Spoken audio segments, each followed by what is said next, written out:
할렐루야, 반갑습니다. 오늘도 즐거운 마음으로 여러분과 통행합니다. 오늘 잠언 28장, 29장 같이 가도록 하겠습니다. 자, 28장 1절 보시도록 합니다. 1절에 보시면 악인은 쫓아오는 자가 없어도 도망하나 의인은 사자같이 담대하니라. 자, 악인은 왜 쫓아오는 자가 없어도 도망갈까요? 죄 지은 사람은요, 경찰차만 봐도 도망가잖아요. 그죠? 그래도 도망갈 수 있다는 것은 아직 양심이 살아있다는 거죠. 소망이 있습니다. 제가 운전을 어쩌다가 하게 되는데요. 운전을 하다 보면 교통질서를 잘 지키게 되잖아요. 잘 지키게 되는데도 앞에 어떤 과속 카메라나 또 경찰차가 있으면 조금 더 경계를 하게 되거든요. 그런데 죄를 지었으면 더 하겠죠. 법규를 어기고 왔는데 경찰차가 딱 있으면 덜커덕 하겠죠, 당연히. 자, 죄를 지었으면 그 죄에 대한 자각을 하나님 우리에게 주시는 것이 얼마나 감사한지 모르죠. 그러나 의인은 담대하다고 그랬어요. 의인은 자기 죄가 없으므로 어떤 경찰 아니라 더한 사람이 나타나더라도 담대하겠죠. 자, 하나님 앞에도 마찬가지입니다. 하나님 앞에서도 우리가 일생을 살아가면서 하나님을 잘 믿고 천국에 대한 확신이 있고 또 말씀에 완벽할 수는 없죠. 절대적으로 없습니다. 우리가 그 모든 말씀을 지키고 또 행위적인 의를 완벽하게 할 사람은 아무도 없지만 그러나 그리스도의 보혈을 의지하고 나아가는 사람은 죽음도 고난도 두렵지 않죠. 담대합니다. 그러나 그렇지 못한 사람은 이 죽음의 위기에 오면 굉장히 두려워하는 것을 보게 됩니다. 자, 이것이 악인과 의인의 차이점이다라는 거죠.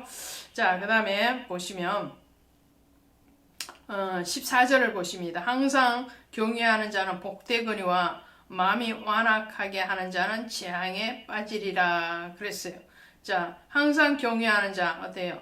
하나님을 경외하는 자, 그 자는 복되다 그랬어요. 그러나 마음으로 완악해서 이 완고함은 우상숭배와 같다 그랬죠. 이 마음이 완고한 사람, 바로가 완고하여서 하나님의 말씀을 받아들이지 않잖아요. 그 완고함은 나의 기준이 확실한 사람이에요. 그러면 하나님의 말씀이 안 들어오는 거죠. 하나님의 기준이 확실해야 되죠. 우리의 신앙에도 그렇습니다. 하나님을 향한 그 믿음, 말씀의 기준이 정확해야 되지 나의 어떤 경험, 나의 어떤 지식, 나의 어떤 생각이나 사상이 완고하면 하나님의 말씀이 들어올 수가 없는 거죠. 그래서 오늘 완고한 자가 아니고 완악한 자가 아니고 하나님을 경외하는 그 자를 하나님은 복되게 하시는 거죠. 자, 그 다음에 19절에 보시면 자기의 토지를 경작하는 자는 먹을 많거니와 방탕을 따르는 자는 궁핍함이 많으리라 그랬어요.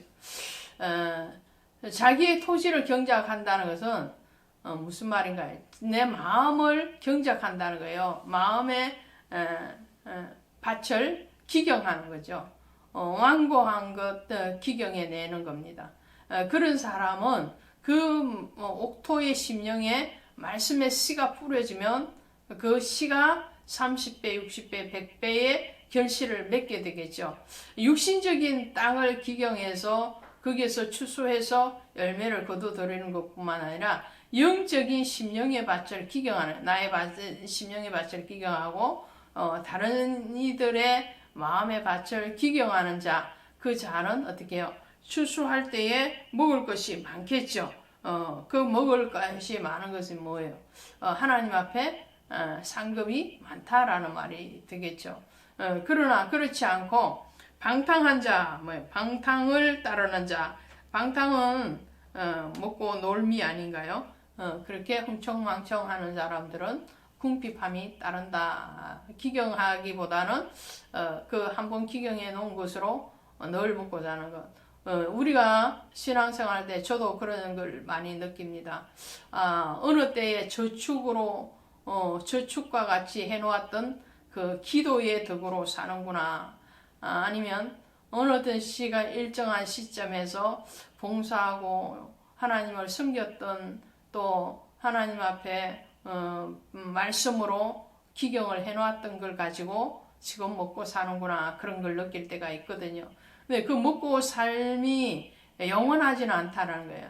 때가 되면 다시 기경을 해야 되는 거죠. 그 기경을 날마다 연말을 하면 어느 날 날카로운 칼이 되어져 나오는 것처럼 하나님의 안에서 말씀을 날마다 갈고 닦고 또 조금씩 늘 기도로 쌓아가고 그런 것이 축적되어지면 어느 순간에 그 사람은 굉장히 강력한 하나님의 군대가 되어 있는 것을 보게 돼요. 자, 오늘 우리가 그 자리에 있기를 원합니다. 24절에 보시면 부모의 물건을 도둑질하고도 죄가 아니라 하는 자는 멸망받게 하는 자의 동류 같은 종류다 이런 말을 하죠. 부모의 물건을 도둑질했는데 죄가 아니래요. 부모 거는 내 거라는 생각을 가지고 있는 거죠. 부모 것이 내 것이 될 수는 있지나 부모가 정당하게 그것을 주지 않고 요구하지 그것을 내어놓지 않는 상태에서 아무리 자식일지라도 부모 것을 도둑질하면 도둑이 되는 거예요. 자, 이 말씀을 보면 말라기서에 가시면 3장 8절에 가면 사람이 어찌 하나님의 것을 도둑질하겠느냐. 그러나 너희는 나의 것을 도둑질하고도 말하기를 우리가 어떻게 주의 것을 도둑질하였나이까 하도다 그랬어요. 사람이 하나님 것을 도둑질했대요. 그것이 뭐냐? 11조와 혼물이라 이렇게 말씀하죠. 성도가 하나님 앞에 11조 안 드리고 절기의 예물 혼물을 드리지 아니하는 것은 하나님 것을 도둑질했다라는 거예요. 왜요? 하나님 명하셨으니까. 하나님이 첫 것은 내 것이라고 말씀하셨고 절기의 예물을 드리라고 말씀하셨는데 그것은 내 것이라고 하나님 내 것이라고 지정을 해놓았단 말이죠. 지정해 놓은 것을 드리지 않는 것은 하나님 것을 도둑질하는 거예요. 그러면서도 이 믿음 없는 자리에 있는 사람들은 뭐라고요? 내가 언제 하나님 걸 도둑질했습니까?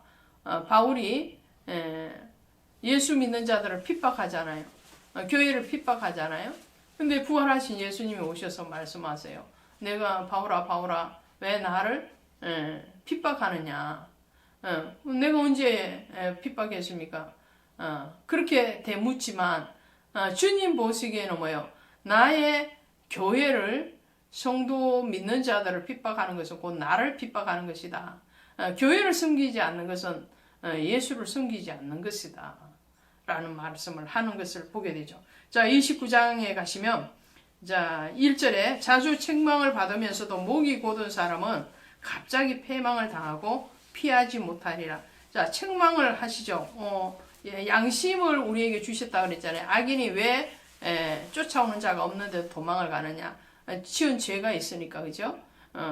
하나님은 우리에게 완악한 마음, 완고한 마음을 원하지 않으시기 때문에 우리에게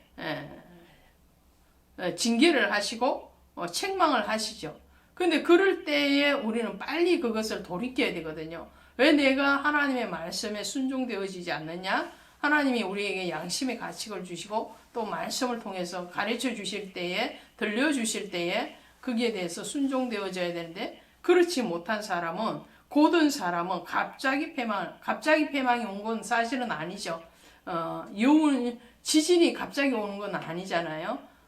그 여러 징조가 있는데도 불구하고 그것을 깨닫지 못해서 당하는 거죠. 자, 우리에게 많은 환난들이 올 때에 많은 어떤 고난에 당할 때에 주님 우리의 신앙을 더 업그레이드 시키기 위해서 고난을 주실 때도 있지만 그렇지 않는 죄에 대한 고난 징계에 대해서는 여러 가지 징조가 있습니다. 근데 그 징조가 올 때에 우리는 그것을 빨리 거기에 하나님 앞에 엎드려서 송복하지 아니하니까 그 징조에 그대로 덮치는 것과 같은 그런 고난을 당하는 것을 보게 되죠. 그래서 오늘 우리는 거만한 자리가 아니고 지혜로운 자리에, 그리고 하나님의 경외하는 자리에 있어야 되겠다는 거죠. 자, 23절에 보시면 사람이 교만하면 낮아지게 되겠고 마음이 겸손하면 영예를 얻으리라 그러죠. 하나님은 교만을 가장 싫어하신다고 그랬잖아요. 교만은 패망의 앞잡이를, 겸손은 존귀의 앞잡이죠. 자, 반대입니다. 교만하면 패망으로 가는 것이고 겸손하면 낮아지면 하나님이 때가 되면 높이시는 거죠. 우리는 교만하면은 사람 보기에 우선 좋은 것 같아요. 근데 하나님 보시기에 좋지 않다는 거죠. 겸손하면 엎드려 있으면 사람 보기에 저 사람 왜 저거밖에 안 되지? 그러나 거기에 낙심하지 않고 엎드려 있고 자기의 본분을 다하고 있으면 하나님 때가 되면 높이신다는 거예요. 오늘 그 높임의 자리에 누가 있을 것이냐? 바로 겸손한 자, 하나님 앞에 낮아짐의 자리에서 순종되어지는 그 사람이 있다는 것 기억하시기를 바랍니다. 고맙습니다.